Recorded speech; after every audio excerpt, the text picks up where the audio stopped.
Well, Namaskar, Anyong Hasanika. Welcome back to the final day of our workshop on Facets of Modern India, a truly masterclass of ideas of India, I must say, by top class, best and brightest minds from India. I'm especially delighted to share that Swami Vivekanand Cultural Center at Embassy of India in Seoul, under the dynamic leadership of our ambassador, Her Excellency Sri Priya Ranganathan and her team, has been a pioneer, in fact, a first in starting this truly intellectual enterprise. The sole mission is to develop a rich and nuanced understanding of modern India, the civilization, the state in all its diverse manifestations amongst audiences abroad that always wanted to know more and more about India. Since day one of this workshop, we had a series of brainstorming sessions with an excellent galaxy of speakers, all leading in their own domain, to give you glimpses of modern India on this virtual platform. We started the workshop on 1st of September with the inaugural address by President of Indian Council of Cultural Relations, Dr. Vinay Sahasrabudhe, on the idea of India. Subsequent lectures were by Professor Makarand Paranjape, Professor Rishikesh Senapati, Ambassador Mohan Kumar, Ms. Indrani Bagchi, Ambassador TCA Raghavan, Ambassador Shyam Saran, Ambassador Amandeep Gill, and Mr. Kamal Kishore on issues related to Indian philosophy, education policy, economy, media, foreign policy, India's strategic culture, disarmament, international security, and India's response to disaster risk mitigation. All the lectures are on our social media handles, and you can go back to them for any future reference. I also request you all to follow our social media handles for more updates about our future events. Let us now begin with today's valedictory lecture, which will be followed by interaction with the participants. I'm extremely honored to have amongst us one of the finest mind and India's original political and strategic analyst, Sri Ram Madhavji, joining us live here today from New Delhi, along with the presence of Her Excellency Sri Priya Ranganathan, our Ambassador of India to Republic of Korea, for today's valedictory lecture on Indian democracy at work. With these words, may I now call upon our Ambassador Sri Priya Ranganathan for her welcome remarks. Over to you, ma'am.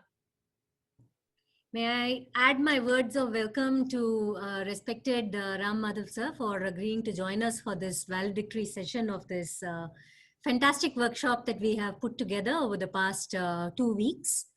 I think our Korean friends who have joined us over the past couple of weeks have in a way got a glimpse into various things that make up the great country that is India, whether it is our very rich philosophical traditions, whether it is the kind of economic policies that we have adopted, whether it is the kind of foreign policy choices that we have made, the strategic choices that we have made. And I think whenever anybody thinks about India, the first thing that comes to mind is that India is a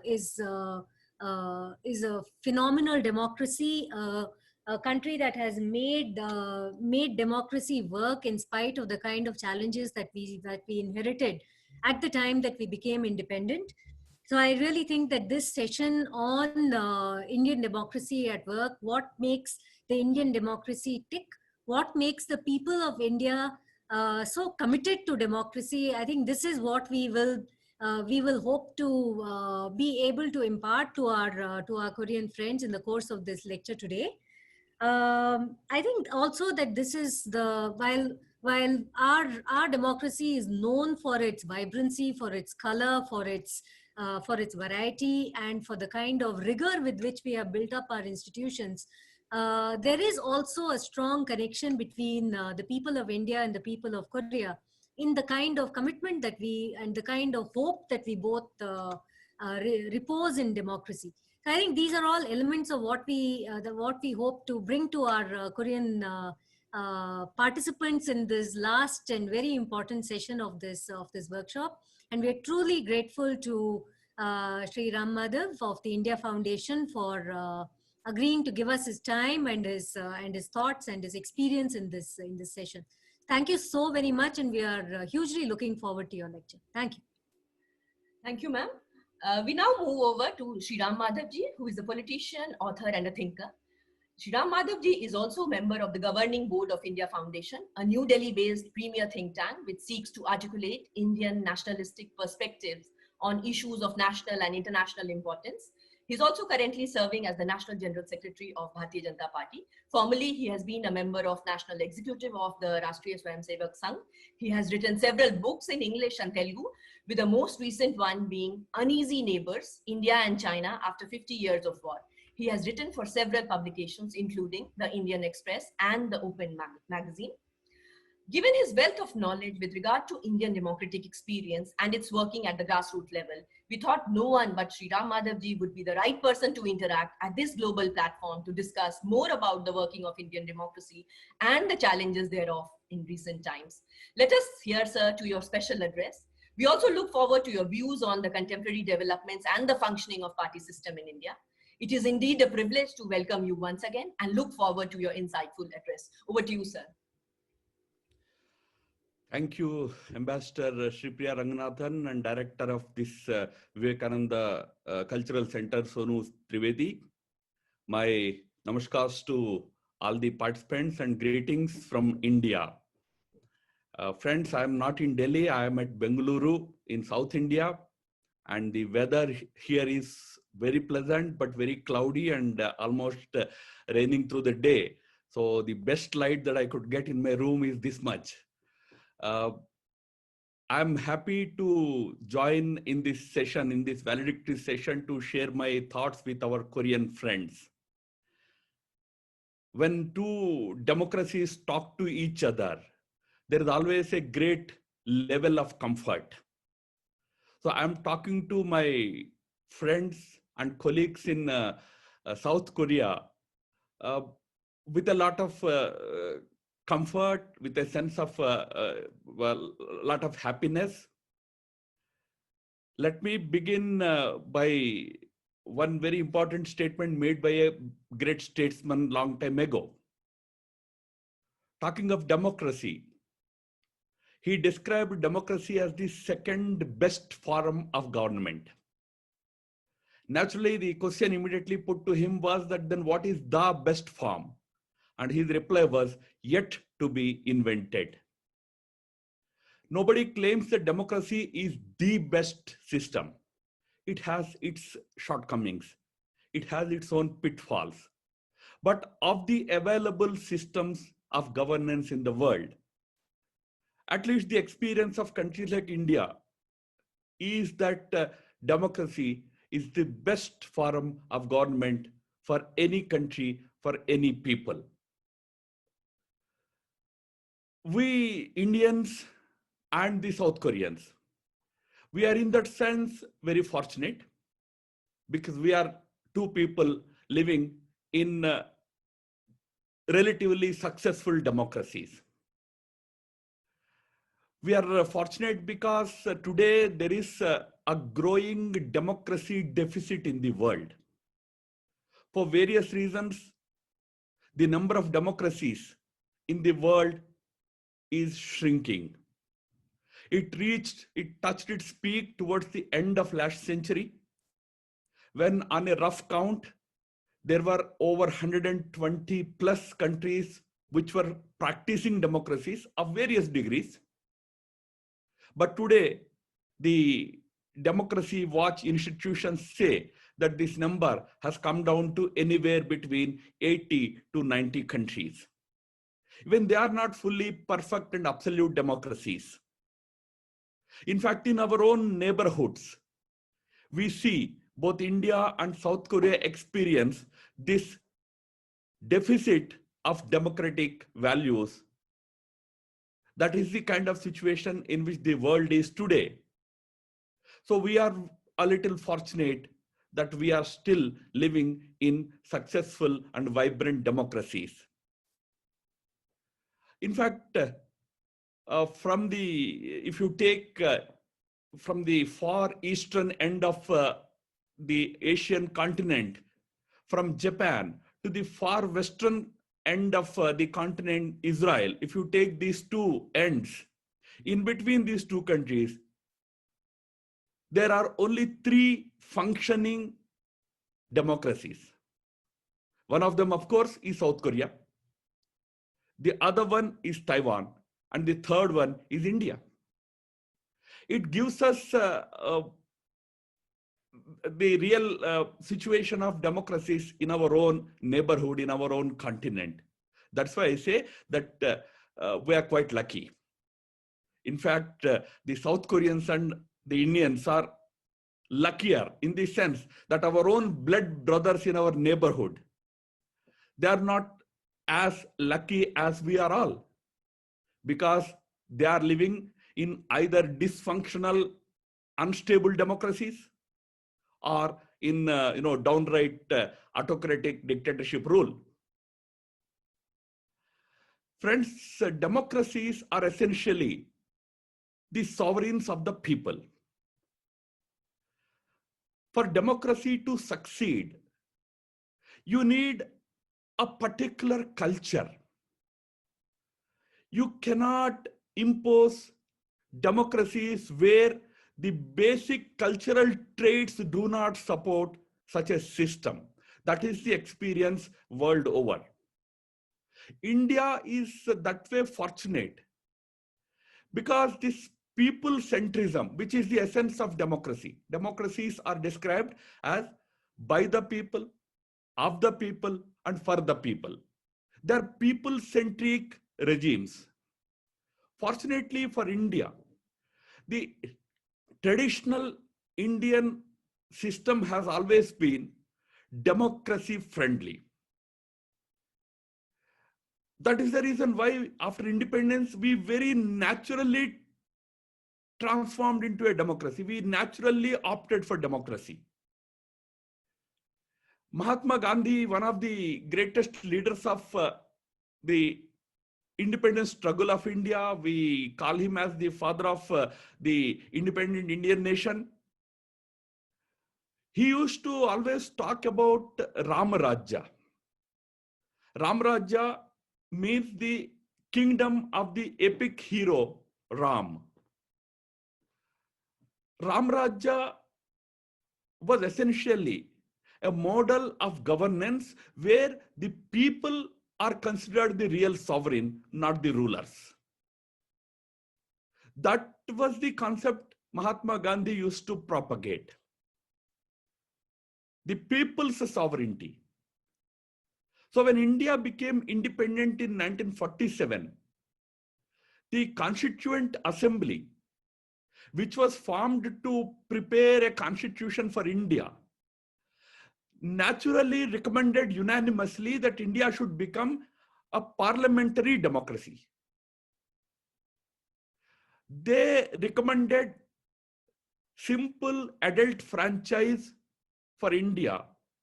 Adult franchise means everybody who acquires the age of initially 21 years, irrespective of whether he is educated or not educated, whether he is rich or poor, he should have a vote to cast to elect the government. This is called the universal adult franchise. So we opted for a democracy based on universal adult franchise.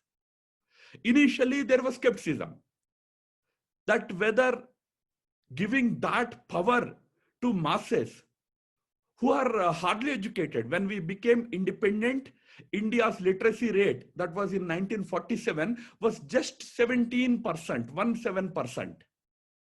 So there were skeptics who felt that for an illiterate and relatively poor country like India, giving this power to elect governments to the last man, to the ordinary citizen, is fraught with dangers. Because after all, an uneducated, illiterate, poor person living in a remote village in some corner of India would not understand politics, would not understand the statecraft. But then, the then President of India, the then chairman of the Constituent Assembly, which was making the Indian Constitution, preparing the Indian Constitution, Dr. Rajendra Prasad, who became the President of India, first President of India subsequently, he very strongly supported the idea of adult franchise. He expressed the confidence that although Indians, some of them are less educated, economically poor, The democratic tradition in this country is so strong that they are wise enough to choose the right people to rule over them. Friends, India's democracy today has become 7 decades old. And I can tell you that Dr. Rajendra Prasad has proved right in his assessment of the wisdom and maturity of the ordinary Indian. Look at our surroundings. We are thriving. We are a successful, vibrant democracy, although we are surrounded on all sides, almost all sides, either by authoritarian dictatorships or less successful democracies. We are, in fact, today a beacon of light for all the democratic countries in the world and all those other peoples who aspire to become democracies. India today stands out as a shining example of how a vibrant and successful democracy should function. Friends, it is largely because of the leadership that we had at the time of our independence. Leaders like Jawaharlal Nehru, who became the first Prime Minister of India immediately after the independence, and Sardar Patel, who became his deputy, the first Deputy Prime Minister of India, and Dr. B.R. Ambedkar, who actually came from a very humble, depressed classes background, yet rose in education. He became a very learned person, and ultimately he became the chairman of the drafting committee of India's constitution. They were all very devoted Democrats, committed Democrats. They gave us a democracy, a constitution that was so very well structured that based on that constitution, we are today able to run this big a country like India on very successful democratic principles. Friends, remember, India is a country of 1.37 billion people. And India's electorate, because we give a vote to every adult person of 18 years of age. Today, the size of India's electorate is 900 million. These numbers are mind-boggling. These numbers are many times the size of many countries. 900 million voters. And we are successfully conducting our democratic elections by allowing these voters to choose their governments once in every 5 years. It's actually a very gigantic exercise in India. And India has a constitutionally mandated independent body called the Election Commission, which conducts the elections once in every 5 years in our country. This election commission is independent, not controlled by any political leader, any political party, or any government. No government has any say over the election commission. It's quite independent. So elections in India are always very free, very independent, no political intervention. They are conducted in a very impartial manner.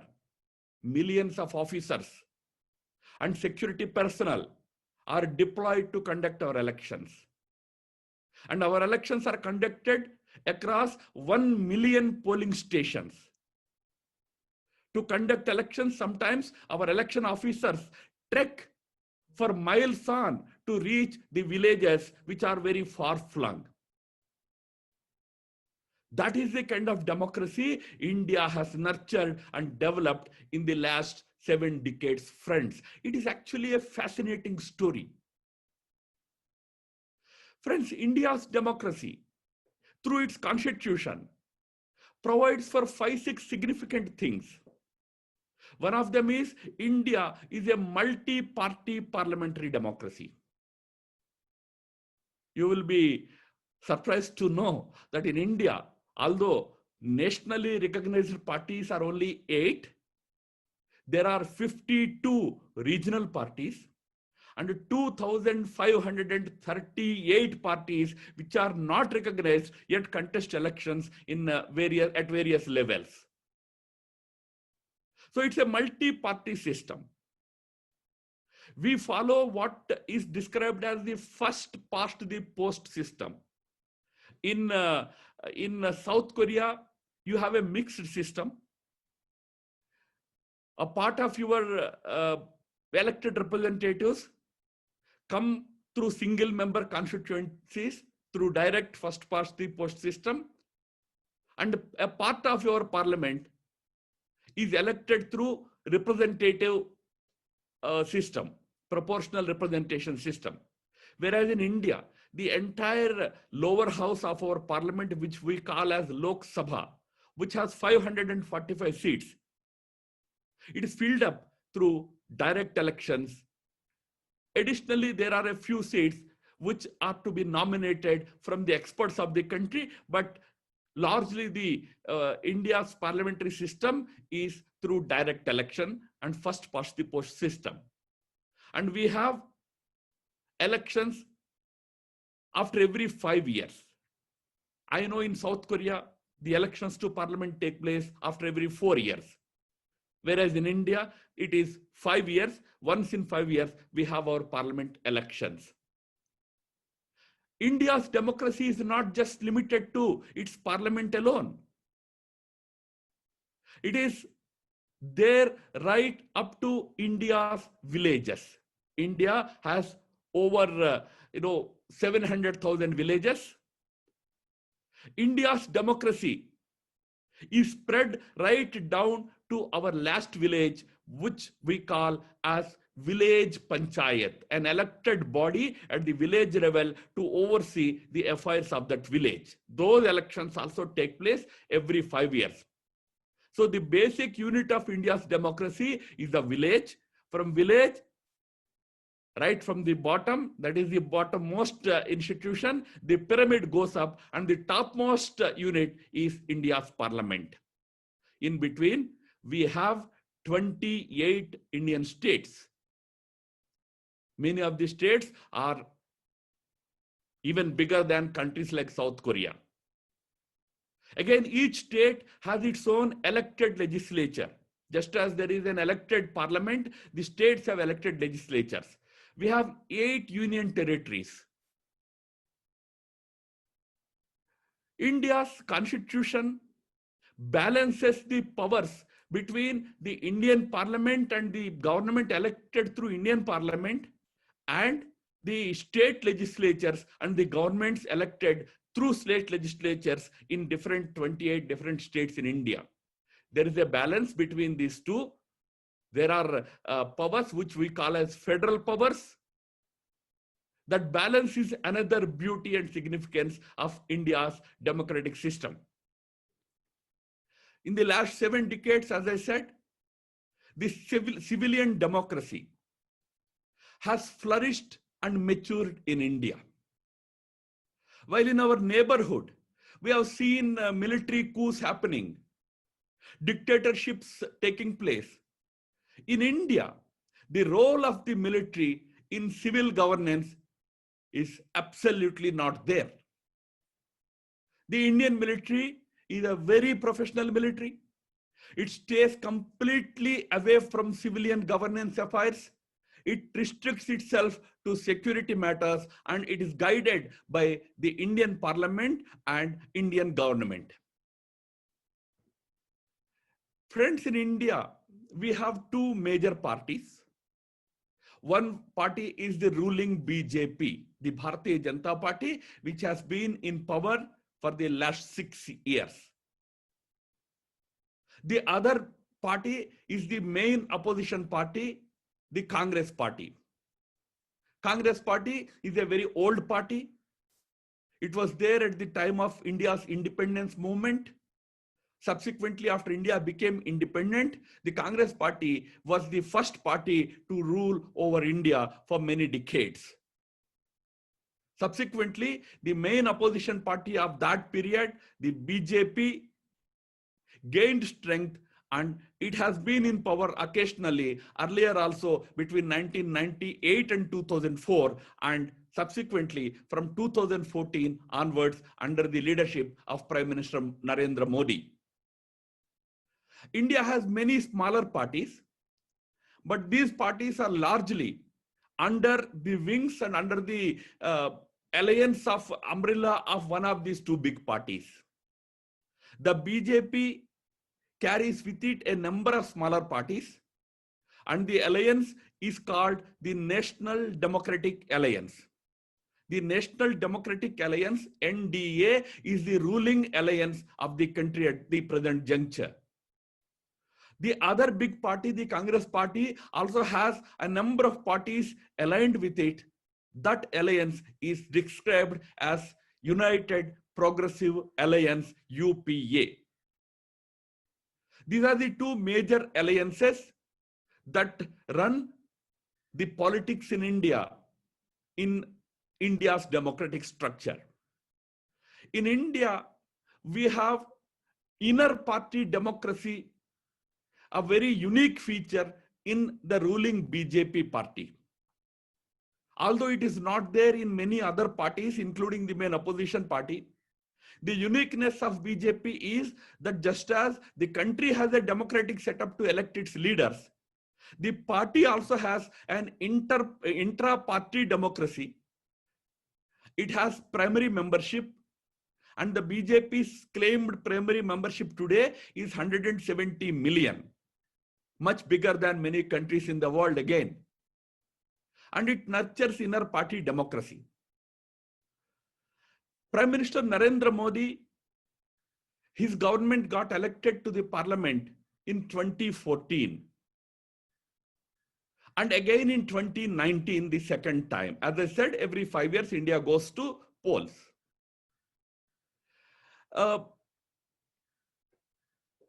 Prime Minister Modi's government in the last six years has continued to nurture the democratic principles and democratic institutions of the country. Most difficult states like Kashmir, even there, the effort in the last 2 years has been to introduce grassroots democracy. While in many neighborhood countries, certain areas where minorities live face huge oppression. Here in Kashmir in India, the national government of Prime Minister Modi has been able to conduct village panchayat elections an year back. So the democratic tradition, handing over power to people's representatives, is being continuously nurtured by government after government in the country, in India. That is the reason why over the years, India's electorate has matured very much. Today, the Indian electorate is so very mature that it will reward if it likes a given government, and it is capable of punishing if it doesn't like a government. It punished a ruling dispensation 6 years ago on corruption charges and elected the Prime Minister Modi's government. But remember, when elections were held to different states, the electorate did not support Prime Minister Modi's or the ruling BJP party everywhere. It elected other parties. Like in the same election in which it was voting for Prime Minister Modi's party for the national election, the electorate voted for a different party in the state election on the same day at the same hour. It shows the maturity, the vibrance, and the steadfastness of Indian electorate.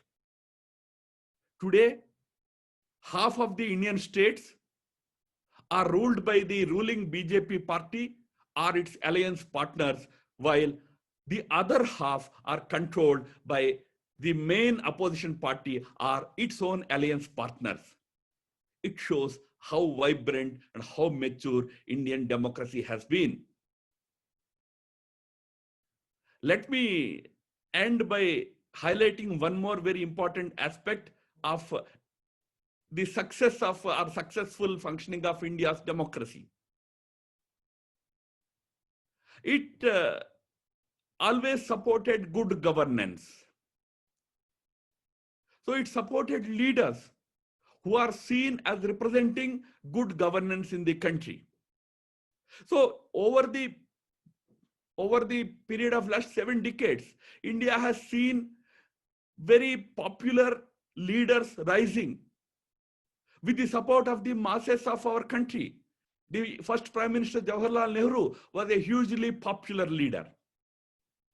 Followed by him was Srimati Indira Gandhi, again another popular leader.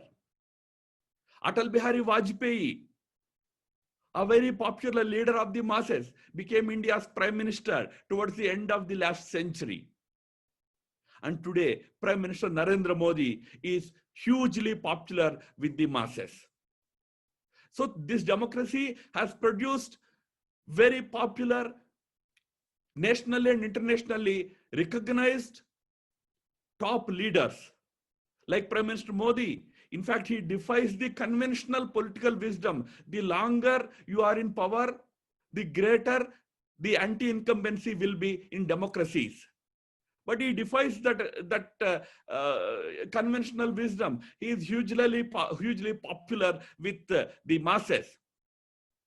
Yet, when elections happen at various levels, all parties compete equally.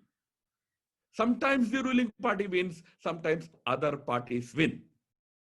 Friends, that is the kind of a very mature, very successful democracy that India has nurtured and developed over the last 7 decades.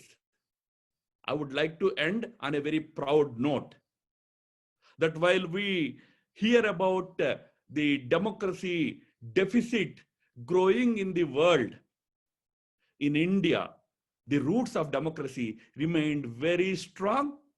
India today proudly proclaims to be not only the world's largest democracy, but also one of the oldest democracies, a successful, functioning democracy, as I said earlier, a beacon of light for all the democracies and all those other peoples in the world who aspire for a system that satisfies their human urge and aspirations. That is the story of India's democracy, friends. I thank you all for your patient listening. Namaskar. Thank you, sir. Thank you, sir, for your fascinating lecture and your perspectives on Indian democratic experience, and also for highlighting the cases of other successful Asian democracies and also not so successful one. Very aptly, you have summarized the features of parliamentary democracy in India, election process, and the party system. You've also shared the ideals as laid down by great Indian leaders such as Mahatma Gandhi, Dr. Rajendra Prasad, and Dr. B.R. Ambedkar. Rightly, you have outlined the role of people's power in a democracy and the achievements of the current governments. It has been a great learning experience for us, and I'm sure our participants must have gained from your brilliant exposition, sir. We now open the floor for discussion. But before that, before I invite questions from the participants, we have some very special guests present here today in this meeting. So let me first of all call upon Mr. Oh Young-jin, who is the president of Korea Times, one of the leading English dailies here. Over to you, Mr. Oh Young-jin. Thank you so much inviting me. And special thanks go to Madam Ambassador Langana-san for inviting me this great feast of intellect. My only regret is that I have not been able to participate in more of this webinar series. Still, I have a couple of things to share with you. Before I start my rambling, I wanted to make a comment on the previous the lecturers, the comment in reference to Korea's electoral system. That is, if I had listened to his explanation about our system correctly, my understanding was that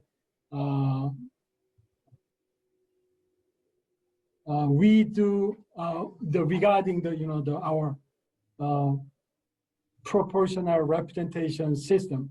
It is also conducted by direct vote. It's like our system has it. One is the vote for the candidate in person directly in the, as he correctly said, in single constituency.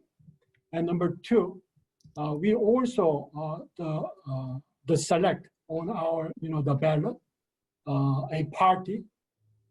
So we use a direct voting to select the candidate, as well as the party for the proportional representation system. Can you do you understand what I'm saying? If you have the questions, please let me know. Actually, that's what I also said. Okay, that's great. Yeah, that's great. That's great. I thought that I wanted to make it clear. I will go back to my comment. The couple of things I wanted to share with you. First, necessity of the two countries' closer ties. Korea is often portrayed as a shrimp pinned between the big two whales in fight. It signifies Korea's lot for being victim of a clash of interest of US and China, sometimes being joined by Japan and Russia. Geography is a fundamental reason for that, but I believe our failure to look beyond immediate four big power diplomacy is to blame. And our laziness, in a way, in finding alternatives that can counterbalance them is also to blame. I think India would be the then nexus to help Korea overcome its diplomatic myopia and strive to outdo the status quo. If India were a solution to Korea's diplomatic diversification, Korea needs to know more about India and vice versa. I think this webinar is one of the midpoints in such efforts. Once again, I wanted to laud Ambassador Langanasan's leadership in this regard. She has been most ardent teacher to me about things in India.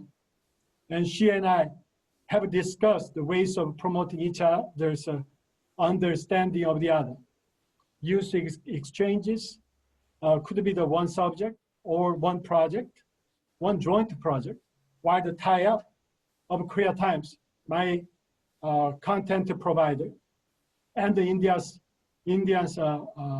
news content providers could be another. There could be enormous other potential to exploit each other's culture, commerce, industry, and others. Last but not least, because today's subject and my previous lecture was so eloquently explained India's maturity in democracy, I think I need to mention and make a brief reference to the democracies of two countries. I think there's already ample common grounds between the two countries. History, India was released from long British colonial while Korea was liberated from the Japanese colonial occupation. I don't want to talk about atrocities and injustices done by colonialists. An entire new series should be allocated to cover it properly some other time, in other words. What I want you to pay attention to is how two countries have seen their democracy blossom afterwards, after being liberated from those colonial powers.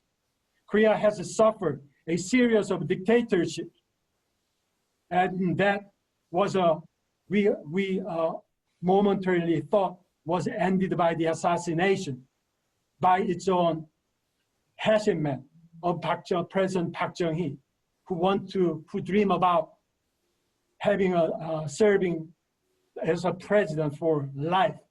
But then there was another dictatorship succeeded it. It was Park Chung-hee's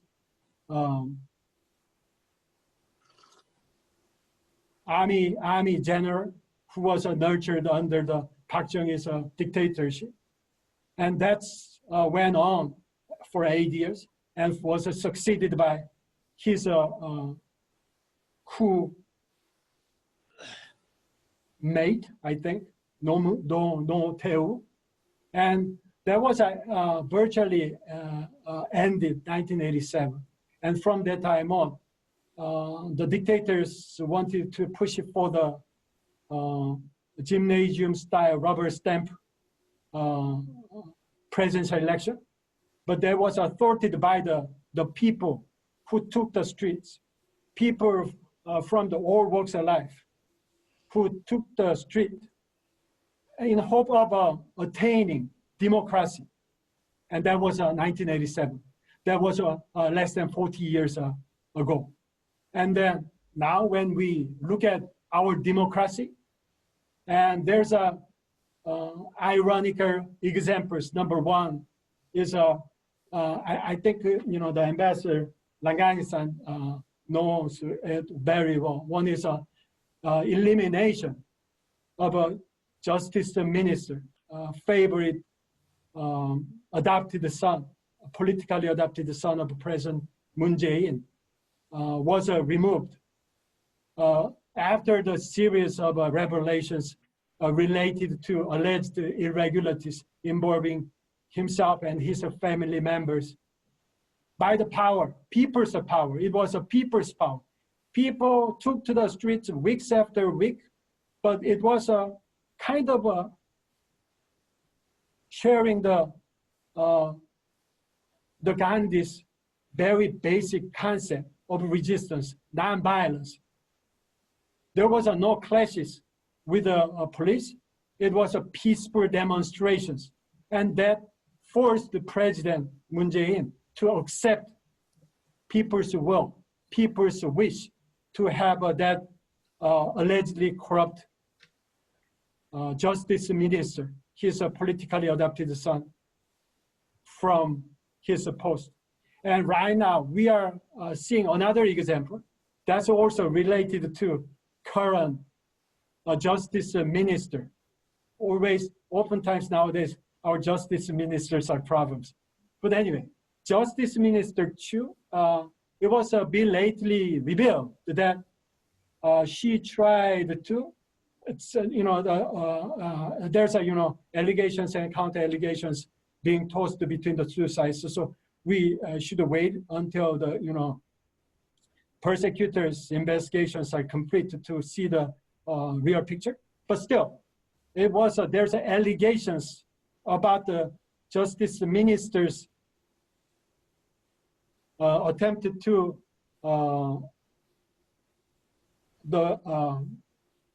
use her influence to get her son some favorable treatment.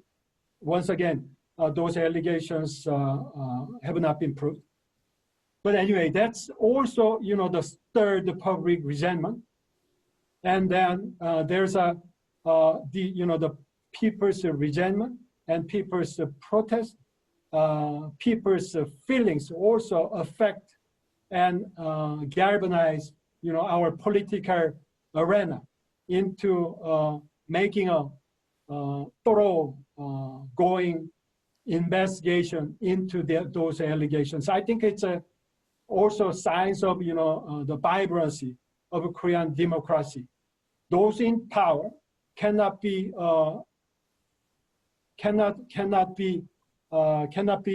secure in thinking that they are in power. They are always, if the system doesn't work, it's our people that are ready to take the role of the watchers. So it's I think it's our kind of democracy. It's Thank you know, thank you, Mr. Oh Young Jin. strong involvement by the people. Yeah, too long, maybe.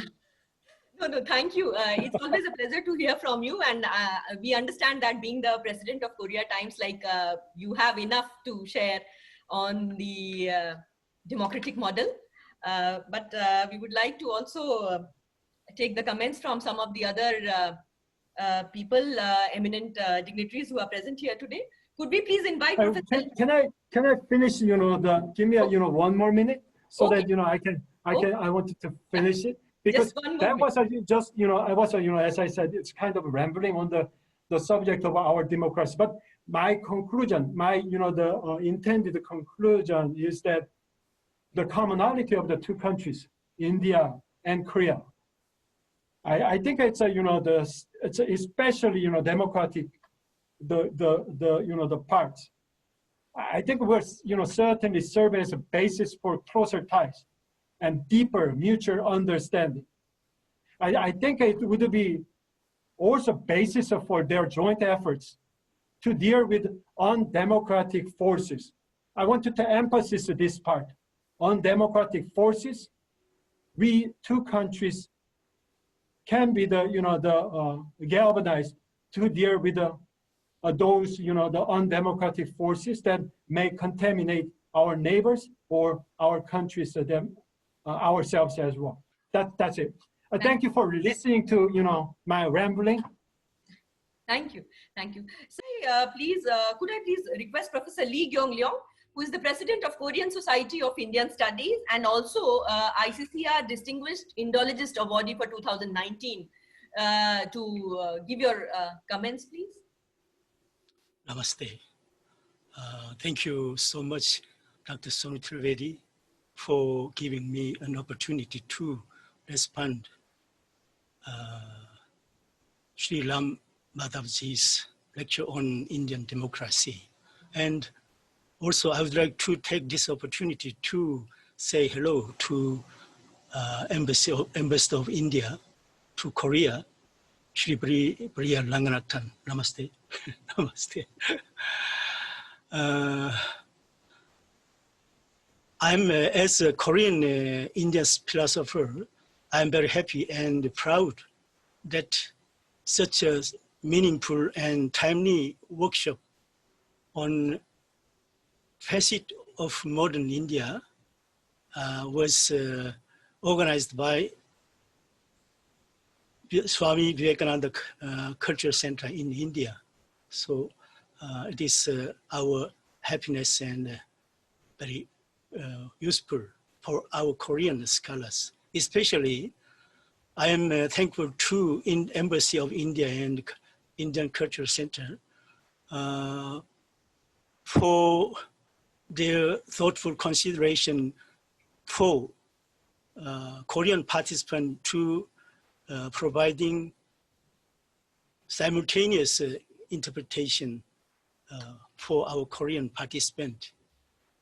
As far as I know, this is probably the first time that simultaneous interpretation has been provided for the convenience of Koreans in a lecture by Indian scholars. I hope there will be more events like this in the future. Thank you again. Namaste, Shri Ram Madhavji. I'm Professor Lee of Korea, and a long time ago, I was a student of Madras University and Delhi University, and I'm not sure you remember, I met you at the 5th Dharma Dhamma conference on Satchitananda at the last year, Nalanda University, and I am still thankful to you for your kindness to our Korean participant. And today, I'm not, I don't know about politics. Even I don't know much about Korean politics, but I have one, not question, just I want to hear from you on the relationship between, ideal relationship between democracy and the law of karma, how to explain the law of karma, democracy in the context of the law of karma. That is my opinion, my question, and I would like to listen from you about this. Sorry. Thank you. Thank you so much. Thank you, Professor Lee. Professor Choi teaches political science in Konkuk University. Professor Choi, please unmute and please respond. Hi, I'm Professor Konkuk University, and my name is Choi Jung-wook in Korea, and in English they say Choi.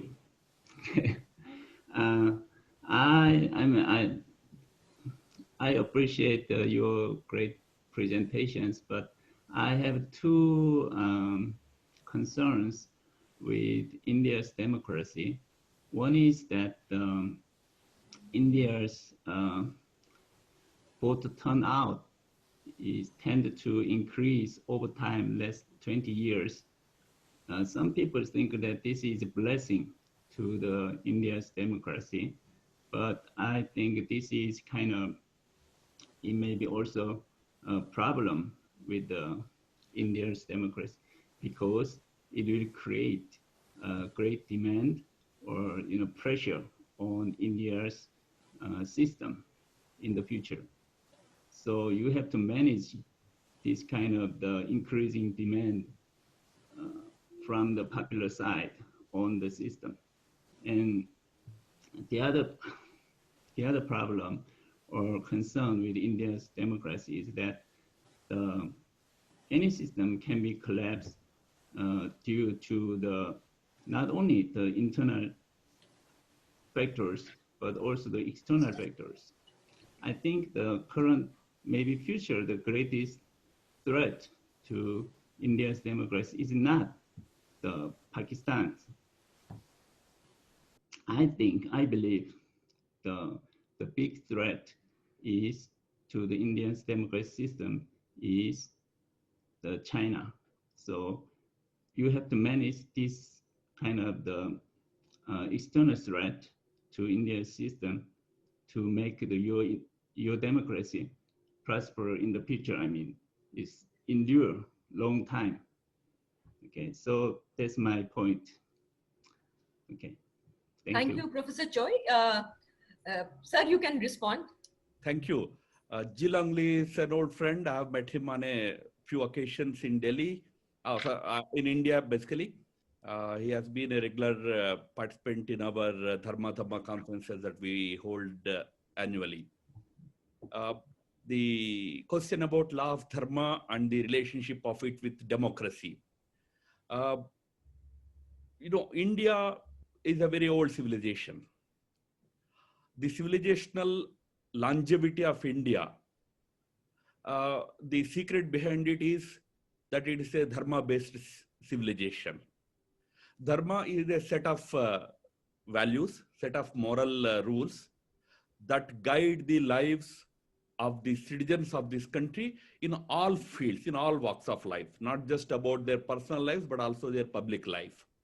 That has been the strength of Indian civilization. Incidentally, I refer to Ram Rajya of Gandhiji. He used to talk about Ram Rajya. When somebody asked him, are you, by invoking the concept of Ram Rajya, are you suggesting that India should become a theocracy, a religion-based state? Gandhiji's reply was no. Ram Rajya, when I say Ram Rajya, what I meant is that it should be a Dharma Rajya, a state run on certain noble principles and values based on the experience of India's millennia-old civilization. Democracy comes closest to that. Is democracy exactly a sort of a Dharma Rajya? No, I would not probably agree with that kind of proposition, but it comes closest to being a good state, good form of government, provided we manage the democratic principles well. Now, the democratic principles are those three principles. It is by the people, of the people, and for the people. Many times democracies only achieve one or two of the three. They are by the people when elections happen. People elect. Once people elect, people have no role to play in the democracy. That is generally the experience of many democracies. After 5 years, when elections come, again people come into picture. Some governments are good. They're for the people. They do a lot of things.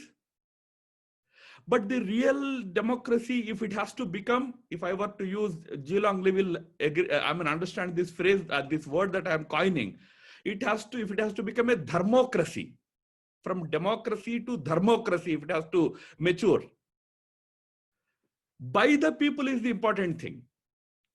We are electing certain people as our rulers. But the success of democracy lies in the active participation of the people. So it has to be run by the people. Now, running the country's affairs, allowing people to run their country's affairs is what is the ultimate success of any democracy. Here, I would say that our present government under Prime Minister Narendra Modi is trying to do that. So we do not just see people as merely voters, which they are in a democracy. We are saying that you are citizens and voters, but also you are the stakeholders of this democracy. Now, this principle of stakeholdership is what dharma is all about. So this stakeholdership principle is what Prime Minister Modi is trying to push. I don't want to take too much time, but if you study his programs in the last 6 years closely, whether the latest one that he's talking about, Atmanirbhar Bharat, self-reliant India, what he was trying to tell people is that whether it is Swachh Bharat or Atmanirbhar Bharat, people have to take up the responsibility of managing the affairs of the country, of the community, of the village, and of the place. So that is how I say that the present democratic setup is closest to a sort of a, I would say, law of dharma, or dharma raja, or dharmocracy, rather I would call it. Now, coming to the question of whether increasing voter turnout puts pressure on the future of democracy, I probably say that the increasing participation of the voters, in other words, the growing voter turnouts in India are actually a pressure on the political system, which is good. Because the politicians are today greatly accountable to the masses. I can tell you, I have seen Indian politics from very close quarters. I'm an integral part of the whole system. Today in India, for a ruffian, for a corrupt leader, for a kind of a violent person, it's not easy to win election in India anymore. Earlier, people used to think that democracies can become mobocracies. In fact, Mahatma Gandhi used to have that fear that, if people are illiterate, people are poor, somebody can sway them. But India's experience of late is that it is no longer easy, because you can sway 5%, you can sway at the most 10% using money and other muscle power and all that, but you cannot sway the entire electorate. So in that sense, growing electoral numbers, voters turnouts is a good omen for Indian democracy. That is the experience of our country, at least. As far as the China challenge is concerned, I see it as a different kind of challenge. It's not so much about China as a system or as a political culture it's having any impact on India. Rather, I would say that Indians, if you ask any average Indian, he doesn't have much knowledge about China's social and political systems. But India's challenge with respect to China is a sort of a security challenge.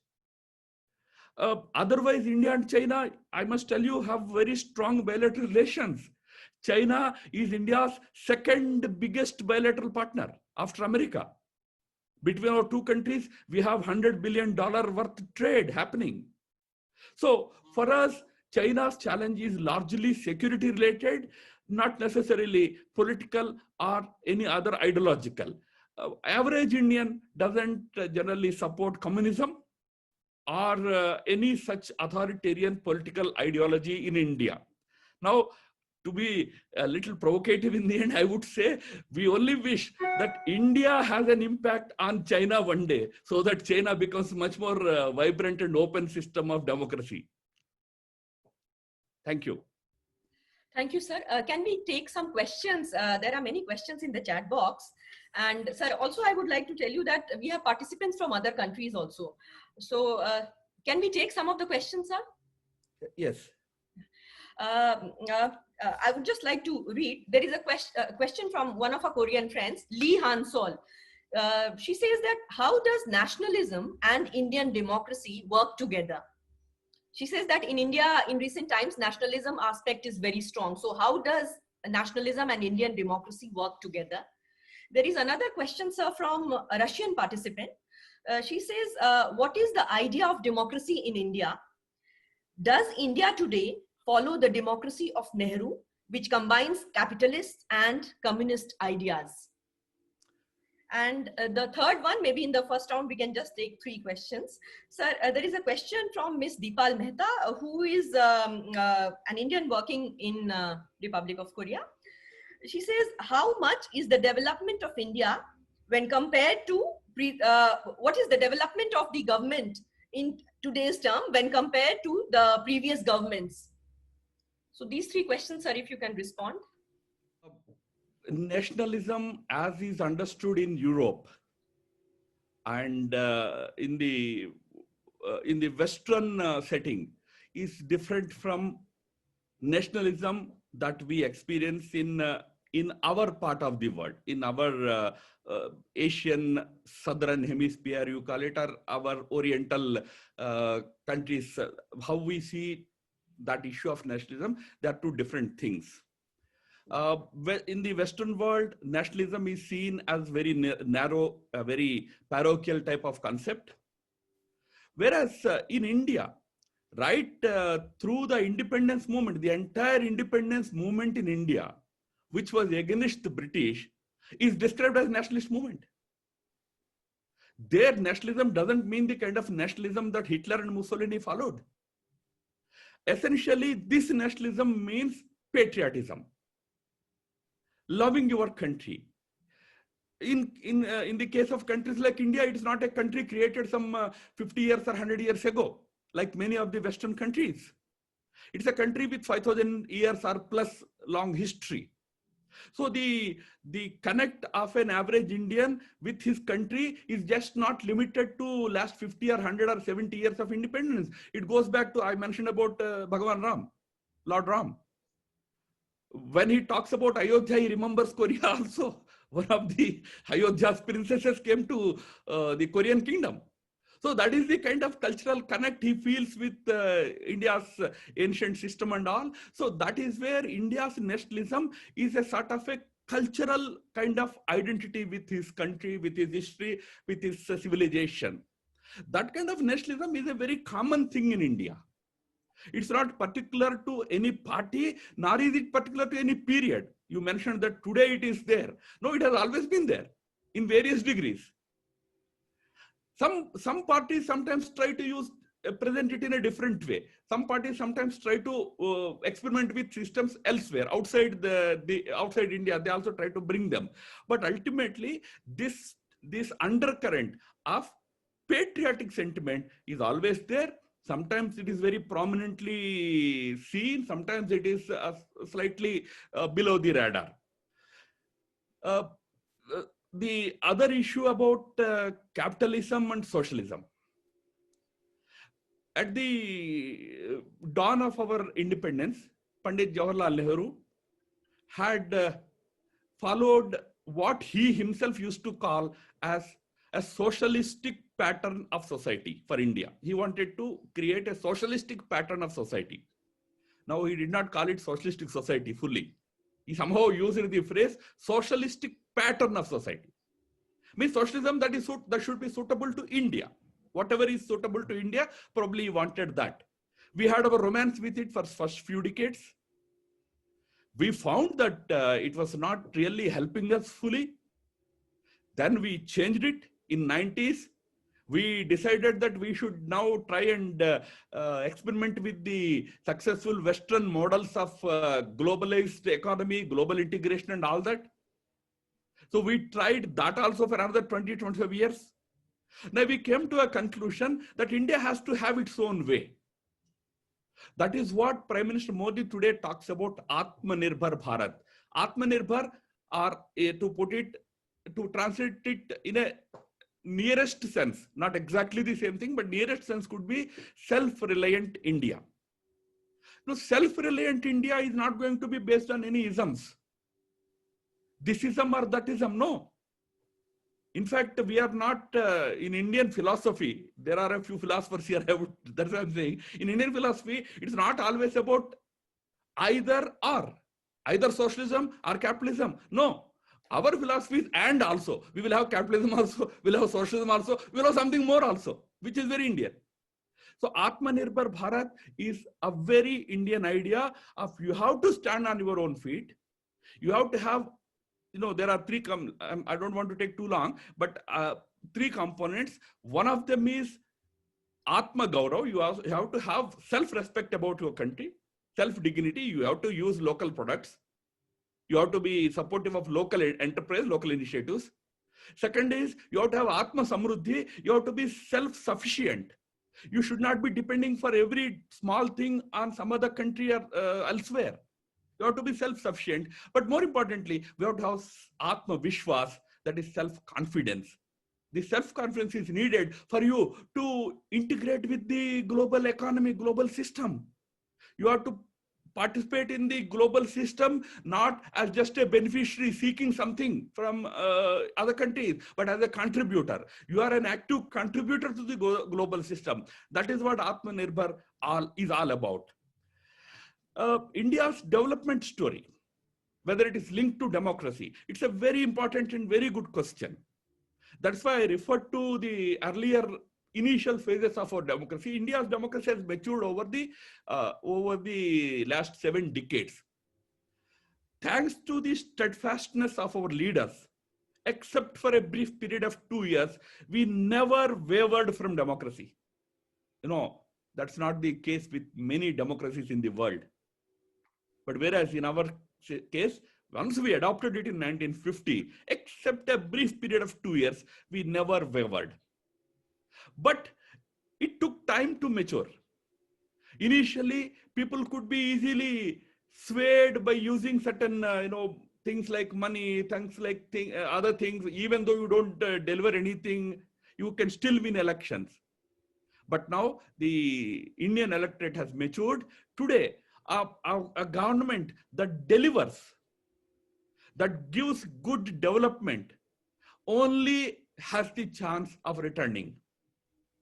Otherwise, Indian electorate is ruthless today. So development is now an essential thing for every government. In that sense, today, politicians are under tremendous pressure of the electorate. They have to deliver and they have to show. So that is why India, using this democracy, is able to take the fruits of the development to the last man on the street.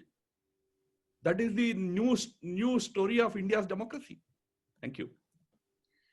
Thank you, sir.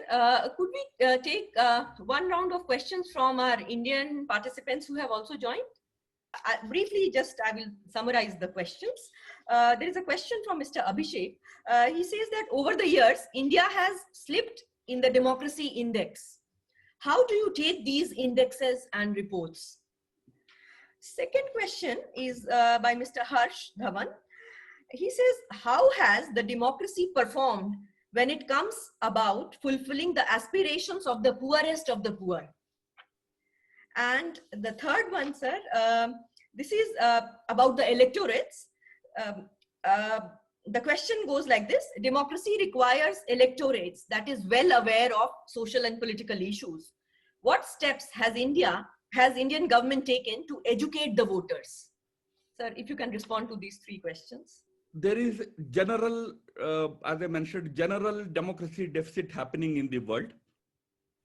Even in spite of that, India's democracy remains very vibrant, and very strong even to this day. That's why I mentioned, you know, for political reasons, one may complain about India's democracy in whatever manner one wants. But I give you the example of 2019 elections. There are a number of states which went to polls. While Prime Minister Modi has been able to win a landslide victory at the national level, in the states, BJP lost badly. It shows that India's democratic credentials are very strong and very vibrant. I give you the example of Orissa, a state where the BJP won 8 parliament seats. The corresponding number of assembly seats that it should have won, because the elections were held on the same day through the same machines, the corresponding assembly seats that it should have won was at least something around 40-50. But it ended up with 22 assembly seats. Where it won the parliament seats, in those parliament seats also, majority assembly seats it lost. So if that is not the indicator of the vibrance and maturity of Indian electorate or Indian democracy, what else is, I don't know. And the second question about whether India's democracy takes care of the poorest of the poor, I can tell you that at least the present government today, its focus is to reach to the last unreached person.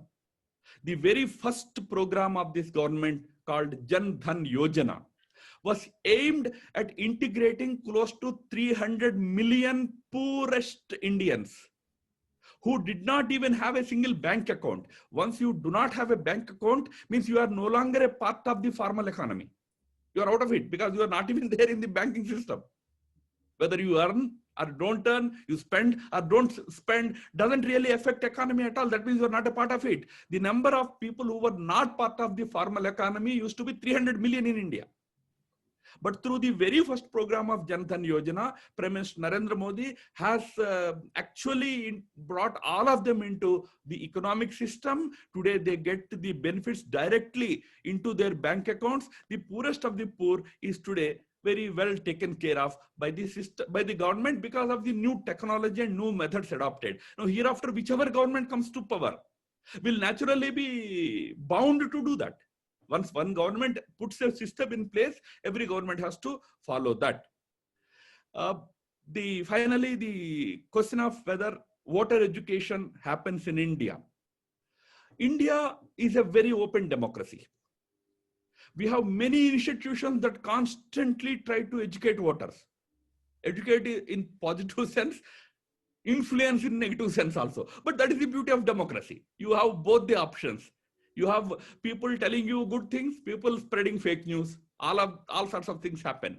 But education, public education is a continuous process in countries like India because of the very nature of that open democratic system.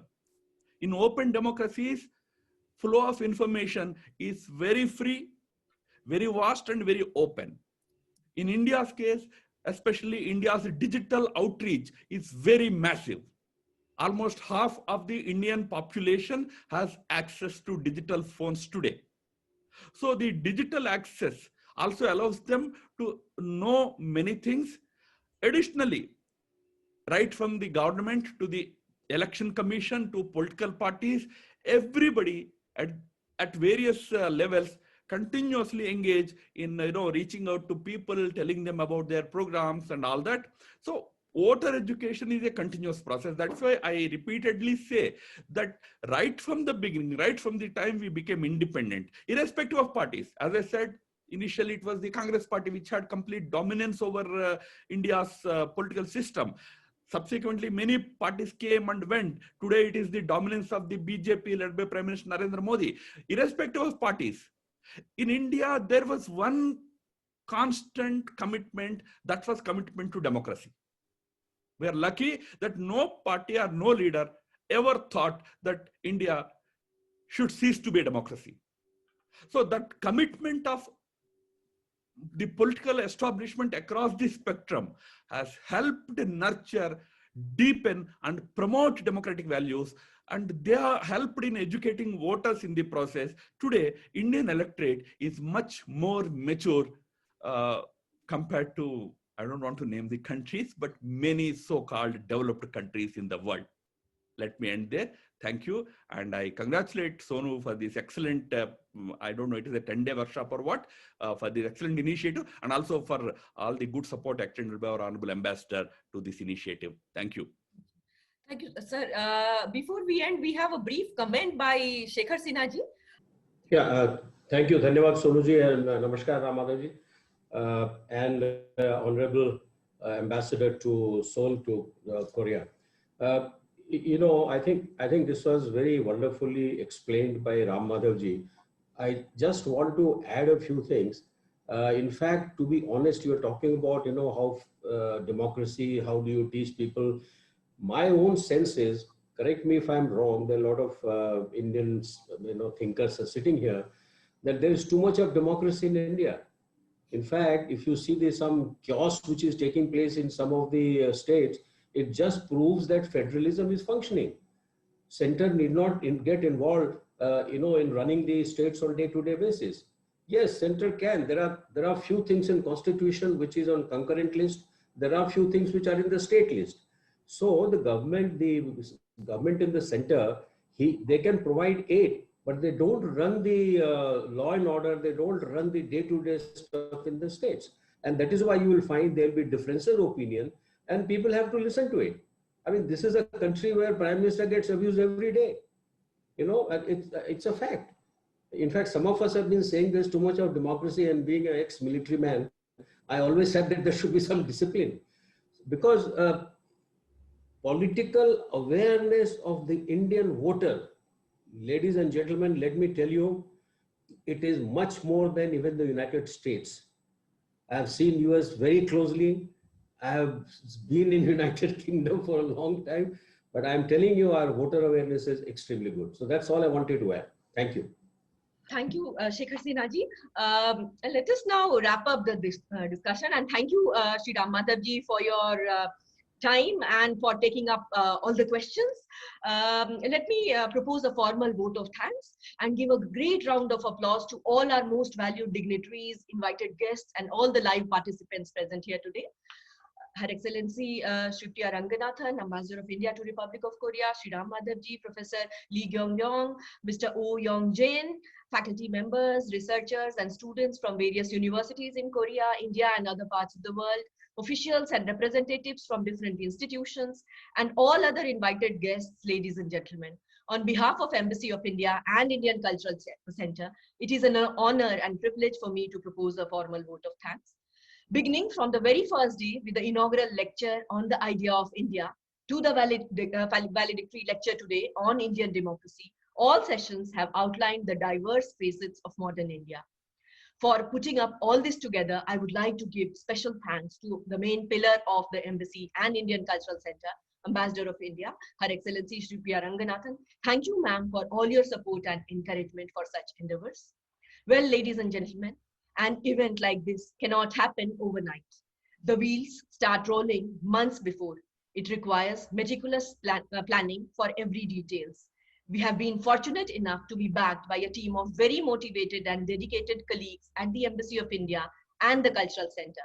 I extend my sincere thanks to them for their enormous support in organizing this workshop, and also for all technical and logistic support. Special thanks to the team of interpreters for their enormous support throughout the 10 sessions.